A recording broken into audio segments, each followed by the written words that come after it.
Hutan selain berfungsi ekologis, juga berperan meningkatkan kesejahteraan masyarakat melalui pengembangan usaha produk hutan berbasis masyarakat. Dalam hal ini, kita harus mengetahui bagaimana pendekatan pasarnya, di mana kondisinya tidak sama di setiap daerah. Berikut ini kami kelompok 3 akan menampilkan beberapa gambaran pendekatan pasar produk hutan yang dapat menjadi peluang untuk pengembangan bisnis hutan berbasis masyarakat.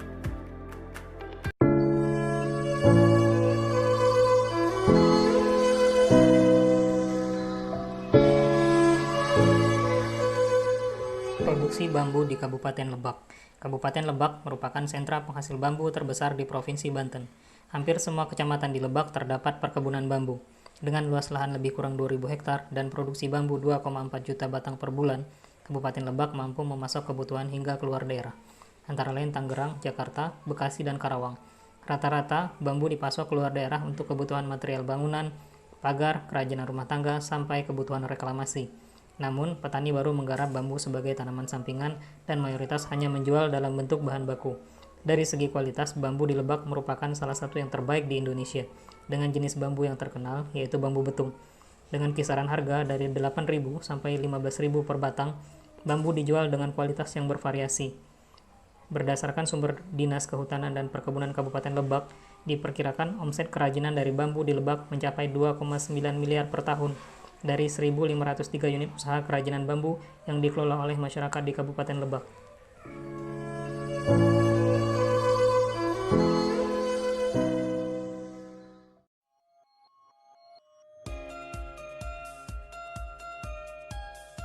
Saat ini, peluang industri furniture di Indonesia terus berkembang pesat. Pada tahun 2019, nilai ekspor furniture dari kayu mencapai 1.350.000 US dollar.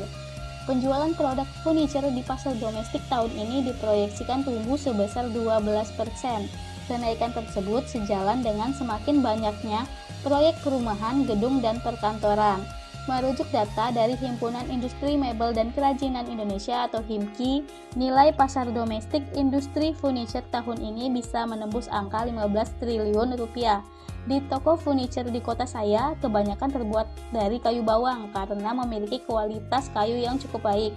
Konsumen lebih menyukai datang langsung ke toko dibandingkan membeli secara online, karena konsumen kebanyakan dari kelas menengah ke bawah.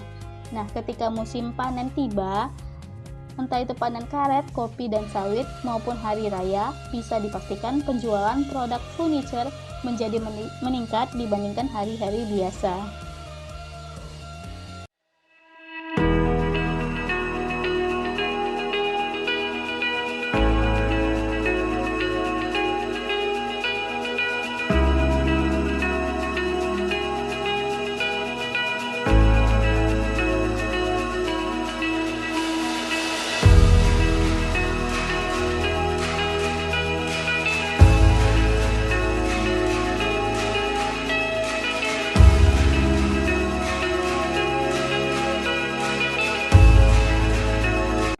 Madu adalah salah satu hasil hutan yang telah menjadi kebutuhan manusia hingga saat ini. Untuk mengetahui bagaimana peluang dari pemasaran madu ini, mari kita simak wawancara dan penjual toko herbal yang memiliki madu sebagai produk unggulannya. Kalau mulainya sih dari sekitar 7 tahun yang lalu. Kalau perusahaan ini 7 tahun yang lalu, latar belakangnya itu animo masyarakat yang mulai sadar akan kesehatannya. Kita berjualannya itu madu hutan. Kita ngambil dari Riau dan teman kita itu yang di sana itu dia merangkul dari perorangan gitu, dikumpulkan, lalu setelah berkintal-kintal baru dikirim ke kita. Pasarnya semakin meningkat, apalagi setelah kemarin COVID itu. Pas saat COVID itu meningkatnya drastis sampai 3 kali lipat gitu. Harus ke toko kami berbahan herbal yang di Bekasi. Tapi syaratnya harus ada syaratnya, utamanya izin yang minimal mungkin Dinkes atau PRT ya. Kalau mau. Demikian telah kita simak berbagai kondisi di beberapa daerah yang merupakan bentuk pendekatan pasar untuk produk hutan. Dari hal ini kita mengetahui bahwa masing-masing daerah memiliki peluang pasar tersendiri, tergantung pada ketersediaan sumber daya dan kebutuhan masyarakatnya. Mungkin apa yang kami tampilkan belum dapat menjelaskan secara tepat apa itu pendekatan pasar. Namun kami harap hal tersebut dapat memberikan gambaran sebagai langkah awal identifikasi produk hutan yang potensial untuk dikembangkan.